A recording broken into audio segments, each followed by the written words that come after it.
distinguished guests of Al-Arabi Center for Research and Policy Studies, we would like to welcome you to this fourth session of the annual Palestine Forum in its first edition, which is dedicated to the launch of the projects of the center. Particularly here, we're talking about the interactive encyclopedia of the Palestine question or Palestinian question. So we would like to start with the memory project, the Palestinian Memory Project, that is going to be presented by Mr. Bilal Shalash, who is a researcher in Al-Arabi Center for Research and Policy Studies. And also he has a PhD from Birzeit University. He is going to talk about the history of the armed resistance, and we are going to give him the floor. He has authored two books, one on Yafa and a second book, which is a number of articles about the Holy Jihad. So the project of Palestinian memory and the archive is a digital archive by the center. This is a culmination of a first phase. So before we start and give the floor to Bilal Shalash, we would like to give the floor to the speaker, to the moderator of this session, to start.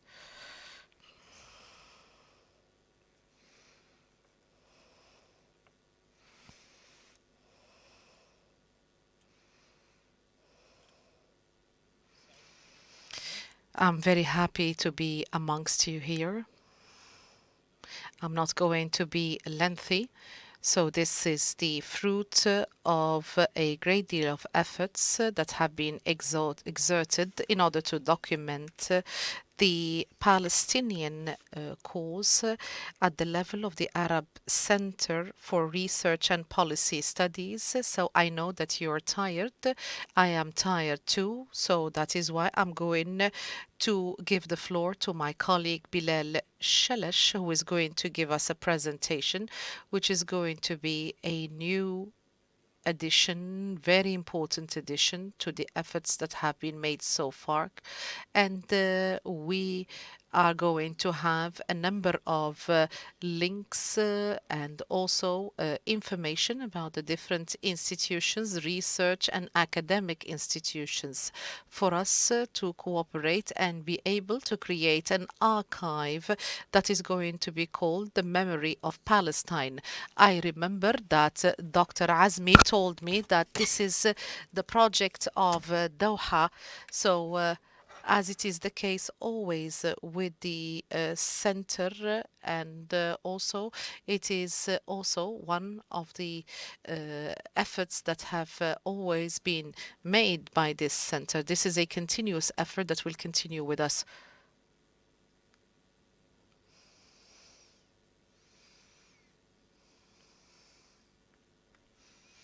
Microphone, please.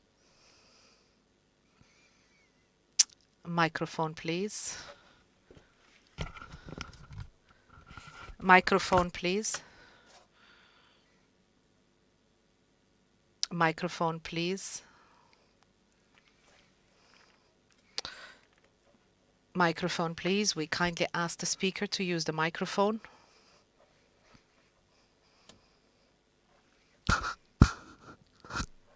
We kindly ask the speaker to use a microphone.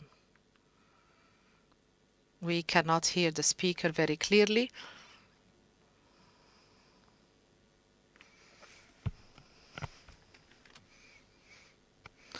So we kindly ask the speaker to use the microphone, please.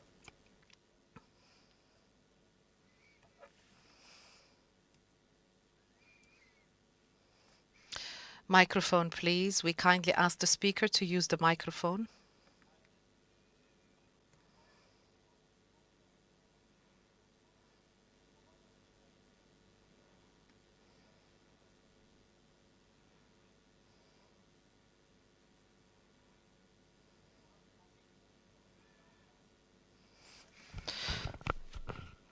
Microphone, please. We kindly ask the speaker to use a microphone.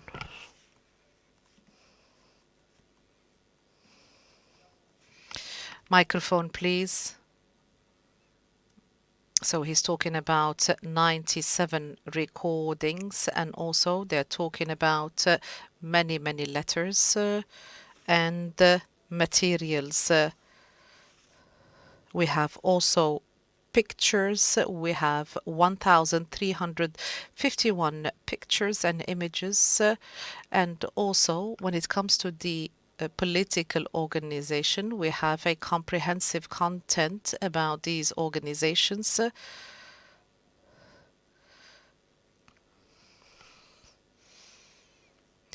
So we have the Supreme Arab Authority, Al-Jihad Al-Muqaddas, and we have 18 groups. We kindly ask the speaker please to use the microphone. If somebody can give the speaker a microphone that is connected to the translation booth.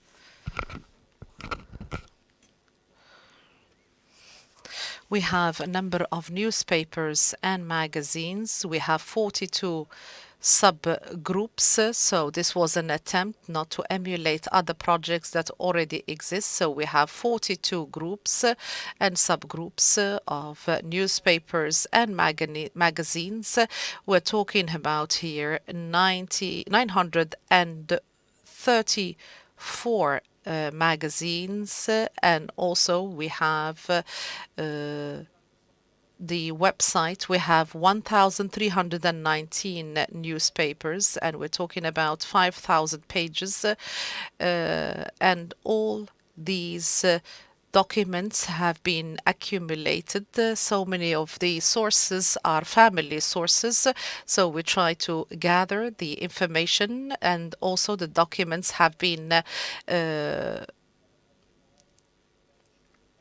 digitized in recent months. So also we have another group which is testimonies,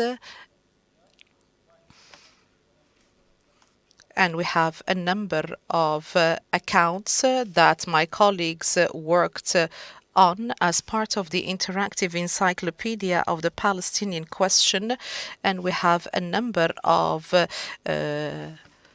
testimonies and verbal accounts. We have the listening committee, the hearing committee that has been established. We have recordings that have been published and that were recorded from the different hearing committees. And we try to have all the material that is a replica of the origin for the different researchers to be able to make the best of such materials. Also, we have a Diwan. A Diwan is a group of documents. So we have individual documents. We have American, Jordanian, Zionist, and also Turkish documents.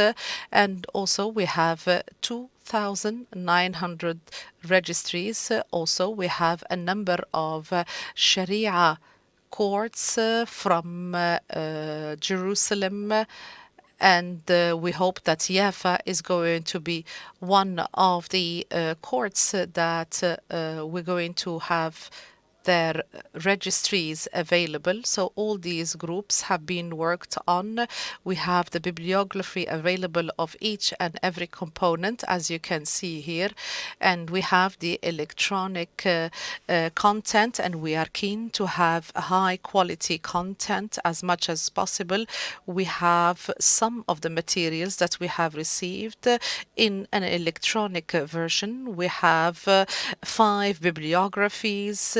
We have different topics and also timeline, and also we have 500 170 personalities, and we have bibliographies that have been created and prepared for each and every personality. So the moment you choose one of the personalities that appear before you, for instance, George Habash, all the materials related to that particular personality will appear before you, and you would be able to have a kind of a group of materials and documents that would come up on the screen.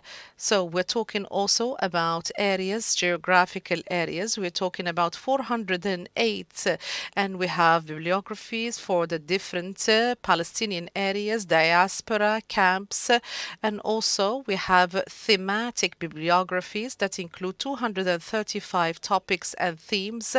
And once you enter into the theme and topic, you would be able to know the different materials that are available under the option. We have a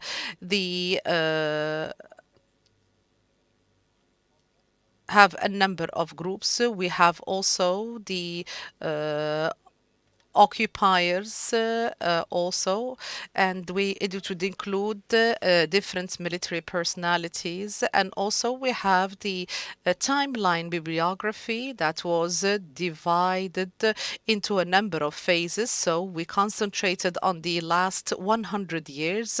We have materials that date back to 1500, and this is the first phase, and then the second phase also include materials, and within the different phases, as soon as you choose the era that you want to have a look at, you would be able to get all the materials, all the documents that have been saved, and you can also specifically see documents related to a particular year, for instance 1967, and you would have a mechanism through the bibliography. You would be able to see and review the different materials in order to have access to such information.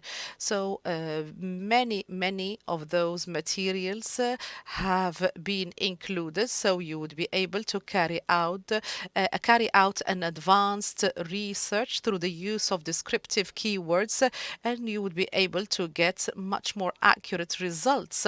And now I would like to give you the opportunity to browse the project. We welcome your comments and your opinions. And on behalf of my colleagues who are working on this project, starting from Dr. Azmi Bshara, I would like to thank him for really believing in the importance of this project. I would like to thank him for all the efforts he exerted throughout the years. I would like also to thank Dr. Mohammed Al Masri, the Executive Director of the Center for Research and Policy Studies. I would like to thank also Mr. Mueen Al-Taher. I would like to thank him for all the work he made. I would like also to thank all the families, some of them are present with us, all those who have believed in the project. So although it takes a long time for them to see the fruits of the efforts that had been made so far, so we have had teams from Palestine, from Jordan. We have had 30 colleagues working in archiving and in documenting and digitizing of the different materials. We would like also to thank the consultative groups that have given us help and support throughout the different phases of this project. Thank you very much.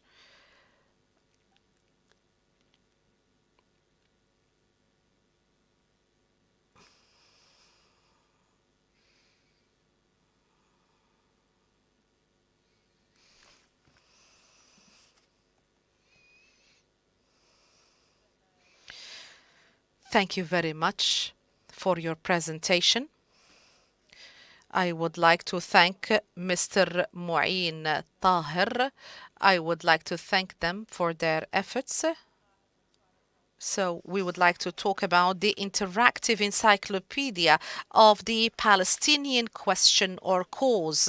So this is an encyclopedia that had been prepared jointly between the Palestinian group. So this is an archive that starts from the Ottoman era. This is going to be presented by Dr. Khaled Farraj, the director of the Palestinian Studies Institute and member of the research committee and editor-in-chief of the Palestinian Studies magazine. He has a master's in sociology and a bachelor of arts from Birzeit University. He has authored a number of articles about social and political affairs in Palestine.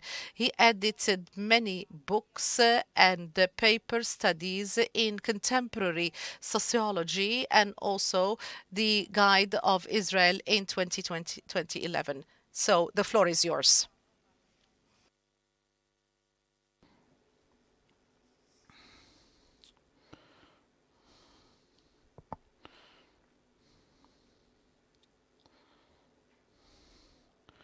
Thank you very much for this introduction. I want to avail myself of this opportunity to thank my friends and colleagues at the Arab Center and Institute for Palestine Studies. I'd like to thank Dr. Azmi, Dr. Tariq Mitri, Dr. Muhammad Al-Masri, Dr. Ayat Hamdan, my colleague Lubna Taha, Sana Hamoudi. I thank all those who participated in this important initiative. We hope this will be an annual event, the joint effort between the center and institute.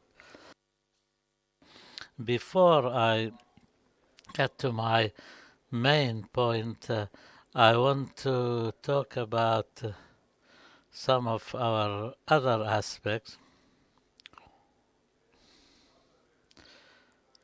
The Institute for Palestine Studies was established in 1963, so this year we will be celebrating our 60th anniversary,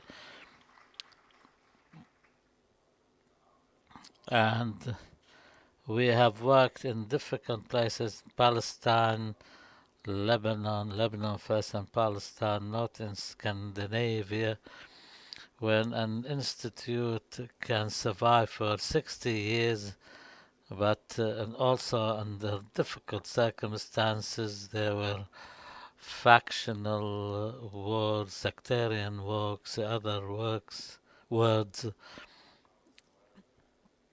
The last 5 years were also exceptional because of the pandemic and the deterioration in the situation in Lebanon, wars on Gaza, wars on the West Bank. So we managed to continue existing and surviving and producing, whether through our website or journals or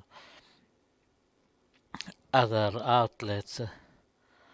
We have managed to and managed very leanly not to just move from the printed hard copy to the electronic copy, and also to keep up with the developments in the two fields. And we have many digital projects. I will focus on the interactive encyclopedia.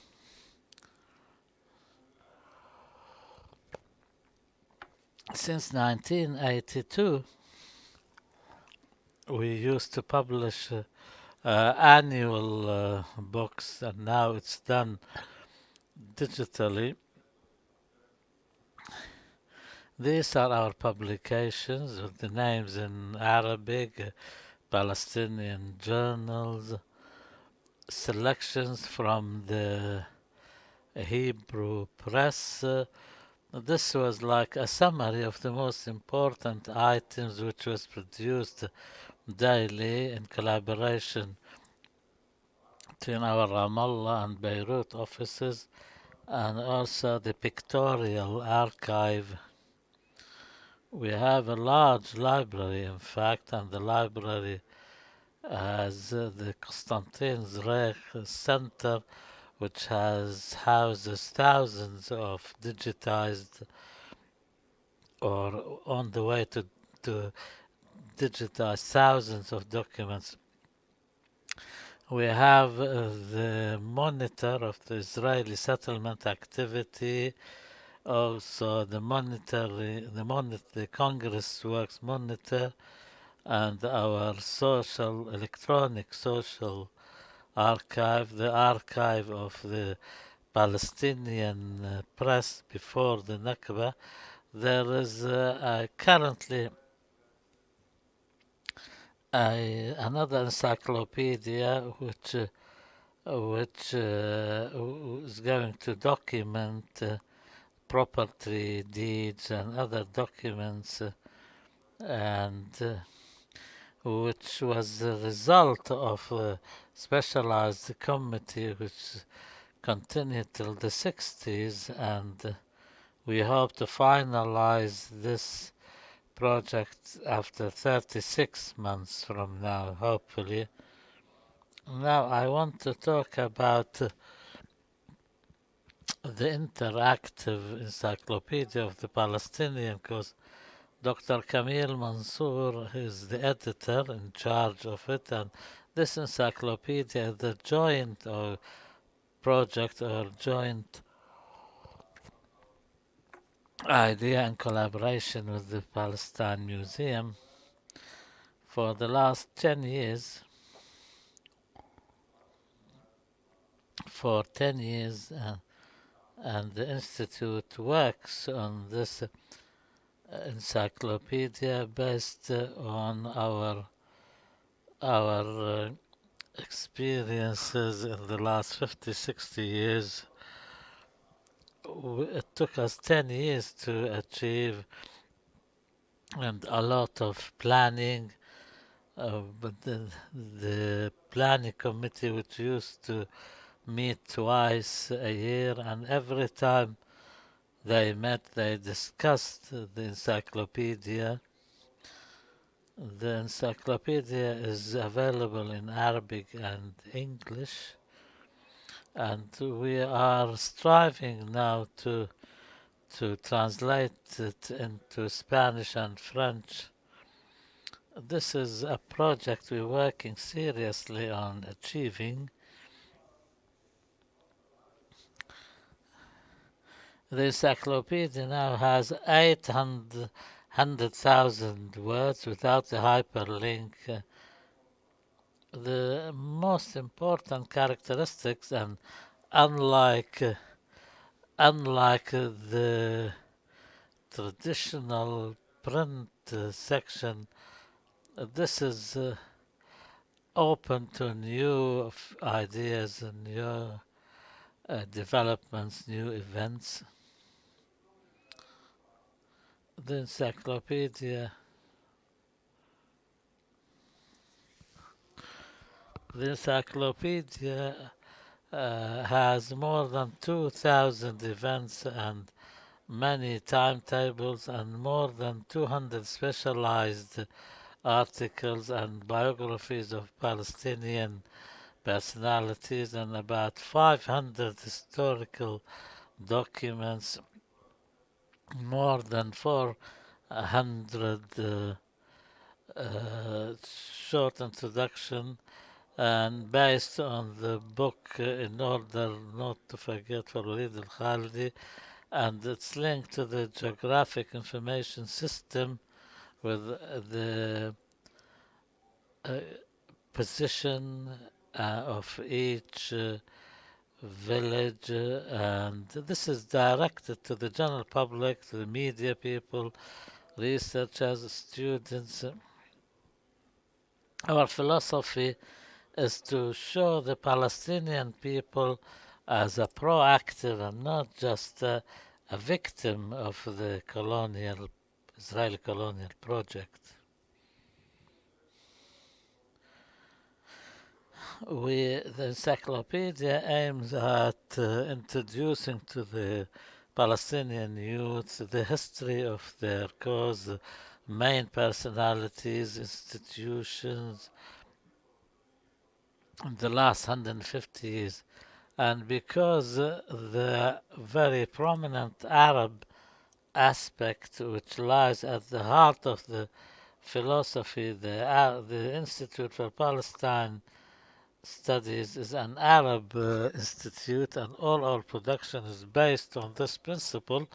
We try to reach a large number of students in Palestinian and Arab universities and universities abroad to provide a database and a knowledge base for Palestinian people, to professors, students, researchers, both inside and outside Palestine. What distinguishes this encyclopedia, the methodology adopted. Traditional encyclopedias tackle main titles and subtitles and headings. Chronology is different.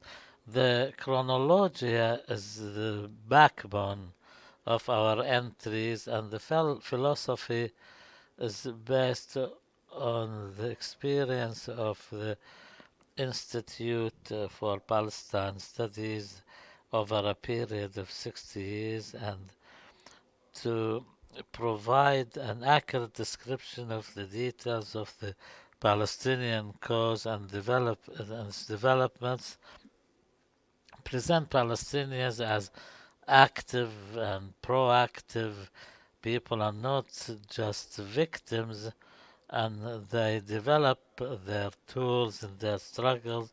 They have their successes and failures. They build their culture, social, and political institutes inside and outside Palestine to approach everybody with the same language, the same discourse, whether in English or Arabic or the future languages we aim to translate the content into. The divisions are there is chronological the chronology of main macro events, uh,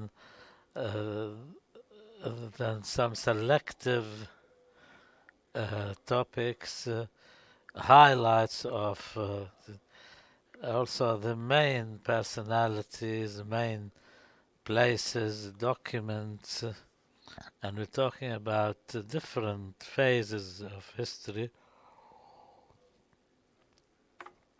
And this is linked to Dr. Walid al-Khalid's book.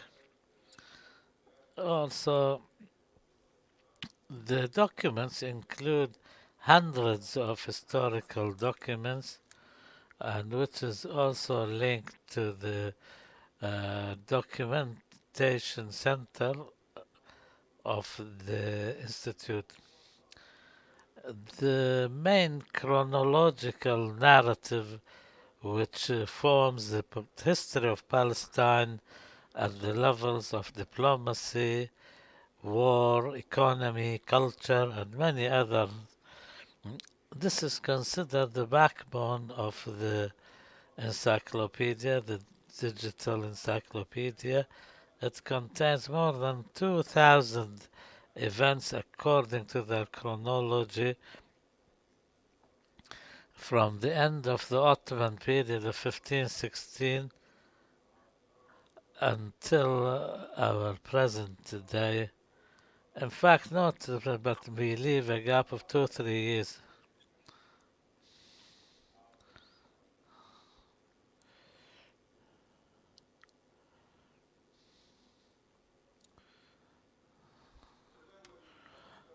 The other timetables, according to the different themes and subjects, this allows the reader to stop at the main juncture of the Palestinian history, like the meetings of the Palestinian National Constituent Council, UN resolutions, the journals of wars and Arab-Israeli negotiations, etc.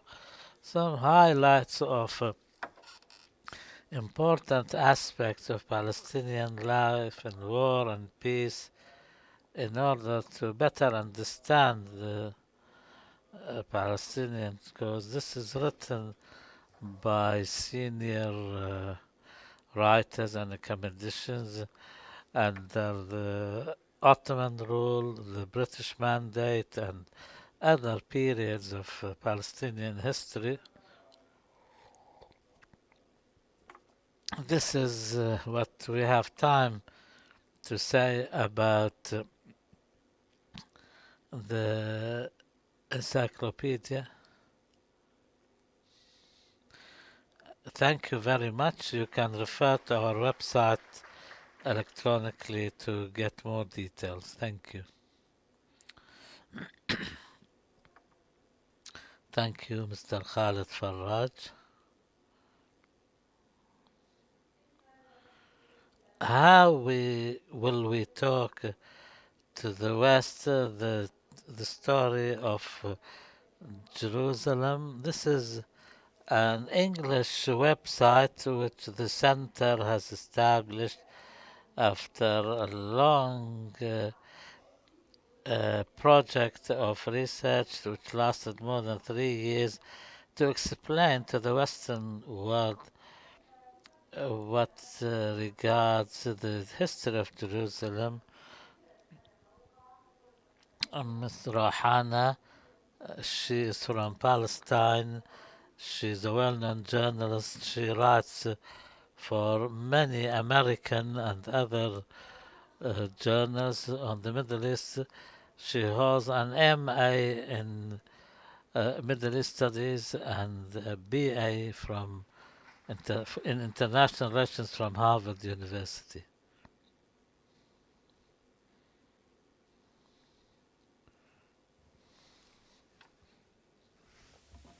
Masal al-Khair. Good evening. Switch to English. My name is Kate Rouhana, and I am the director of Jerusalem Story, a new website launched by the Arab Center for Research and Policy Studies.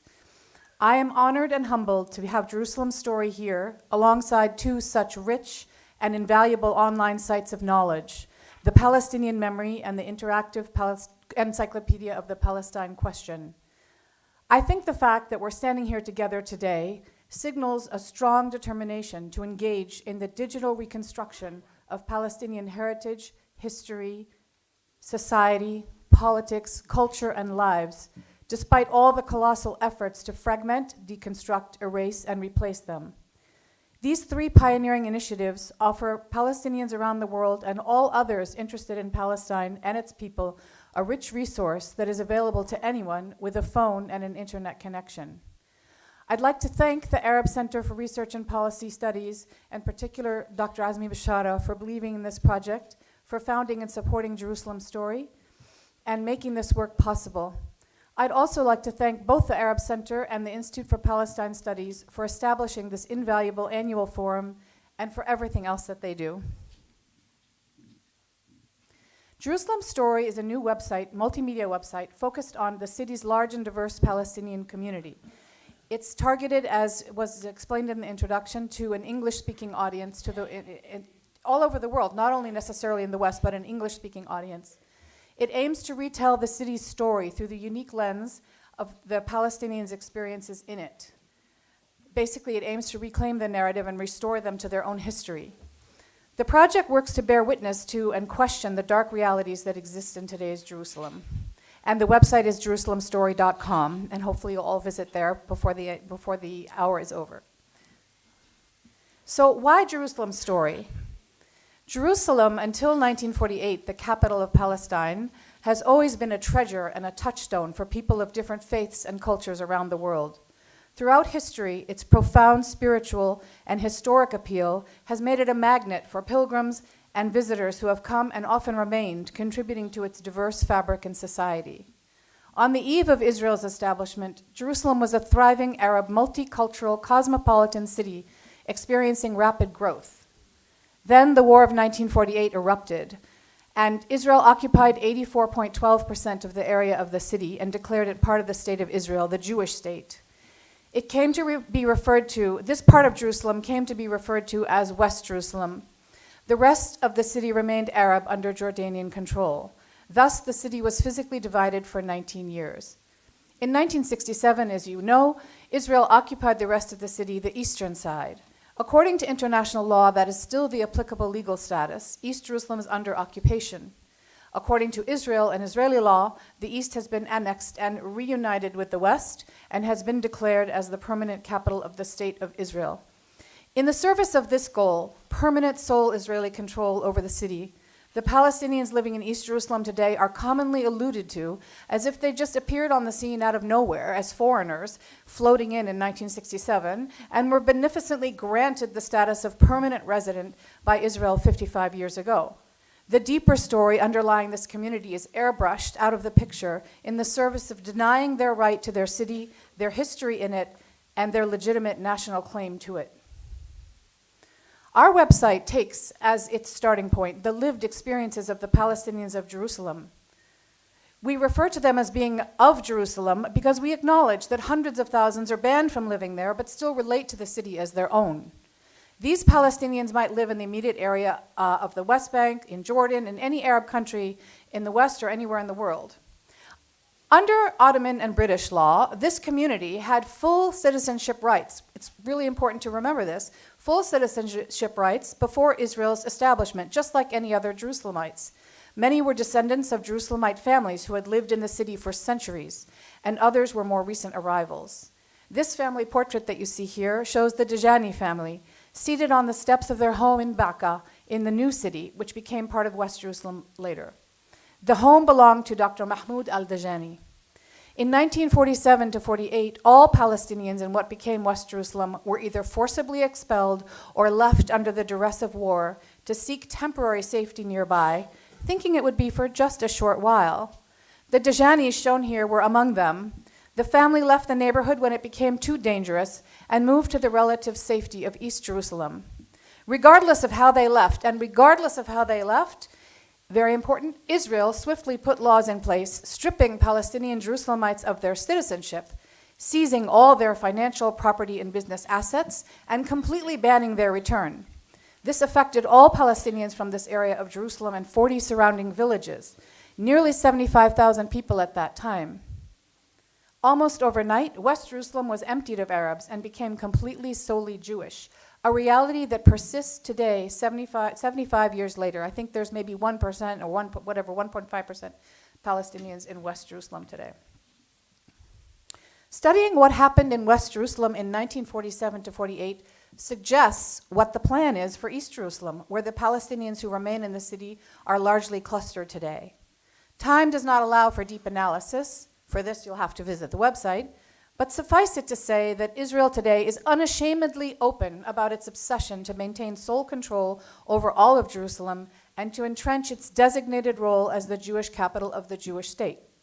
As Prime Minister Netanyahu has said, quote, "Jerusalem is the capital of our people and only of our people," unquote.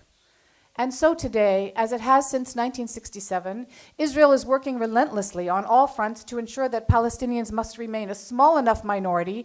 In fact, their precise government allotted percentage is 26.5%, to be controlled as a docile minority that would submit to Jewish supremacy and hegemony. However, the Palestinians have largely refused to leave, and the demography has not complied either. Therein lies the crux of the dilemma, of Israel's dilemma. Today, the Palestinians comprise nearly 39% of the city, and that's by official Israeli statistics, but these are known to be politicized and to be deliberately underreported. So in reality, they likely make up closer to almost half the city. Jerusalem's story was established to bear witness to the many complex and sophisticated ways in which Israel is leveraging its massive power and state resources against the Palestinian community in the city in hopes of eliminating their collective capacity, their national identity, and heritage within the city, and with it their national claim to Jerusalem, if not their very presence there. This means controlling hearts and minds through existential fear by making legal status revocable and contingent on approved behavior, making life unbearable and untenable to encourage emigration, and in too many cases, forcibly deporting residents who have been stripped. I have to have a little more time, I'm so sorry. Who have been stripped of their legal status on a number of pretexts, including disloyalty. It means closing down any institution that might inculcate national identity or train a new generation of leaders. It means attempting to control education to the extent of forcibly searching book bags of school children on their way to school. This also means criminalizing any expression of Palestinian nationalism, including the Palestinian flag, and any involvement of the Palestinian Authority inside the municipal boundaries of Jerusalem. As one Israeli official once put it, quote, "Arabs may be welcome in Jerusalem, but Palestinians never," unquote. The means and tools that Israel employs in the service of ensuring permanent control over Jerusalem are vast and labyrinthine. Our time does not allow for further detailing here, but researching them is part of the mission of our site. You'll have to visit the site to learn more about them. Despite these immense hardships, the vast majority of Palestinian Jerusalemites go to unimaginable lengths to remain in Jerusalem because of their rootedness in the city is so deep and fundamental. This website tells their stories, how they built the city over centuries, and how nonetheless today they have to twist and distort their lives just to stay in their own city.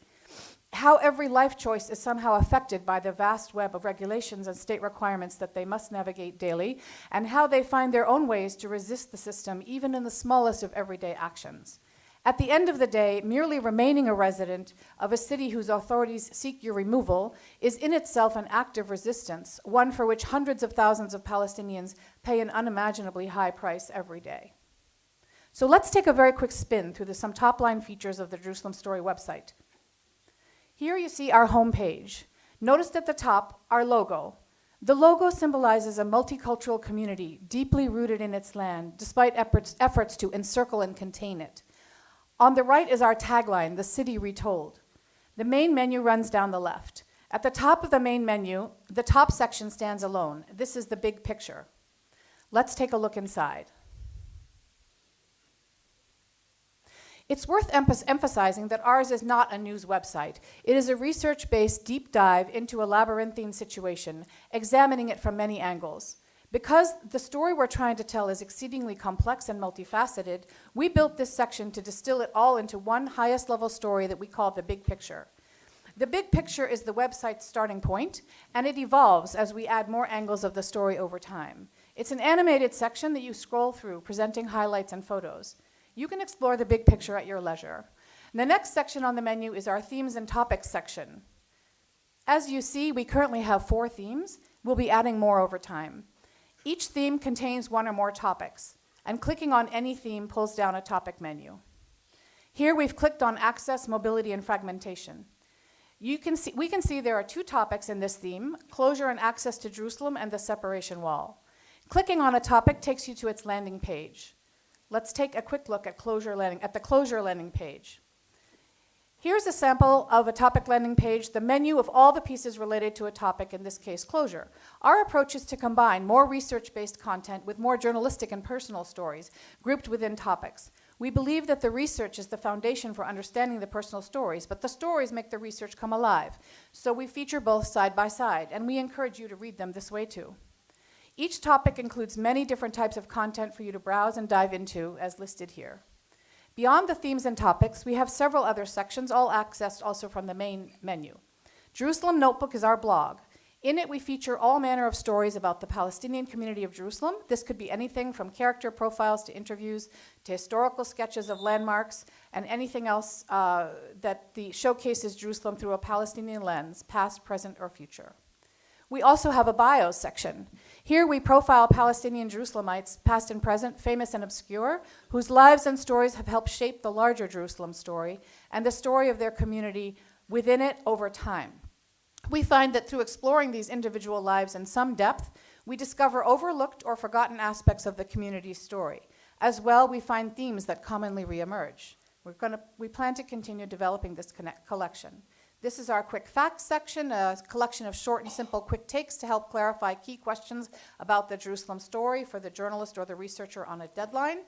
This is our lexicon, our glossary. Terminology in the Jerusalem context can be complex and also controversial. Throughout the website, terms that might not be familiar to every reader are hyperlinked within the text where they occur for easy reference to their definitions. Again, we're always adding to these terms as we add content. In the organizations section, we've compiled a directory of Palestinian organizations on the ground that work on Jerusalem in case you want to go beyond our website and learn more. So a few final notes, and I am finishing. What we've launched so far is just phase one. Many critical angles of the story remain to be studied and shared. As we all follow and see daily, the situation on the ground is very dire and combustible. Jerusalem is a major flashpoint now as the campaign to eliminate Palestinian nationalism from all spheres of the city accelerates.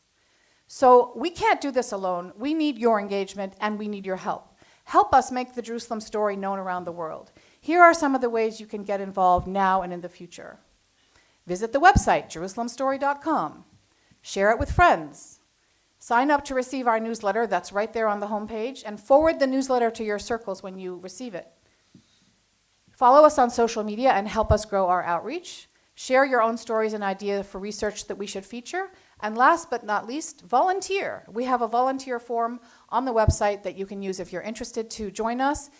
We would love to hear from you. That's it for now. Thank you very, very much.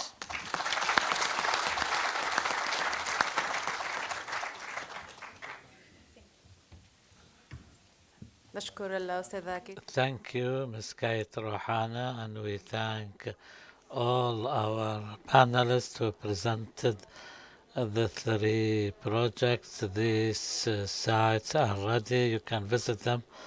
And we thank you for attending this workshop.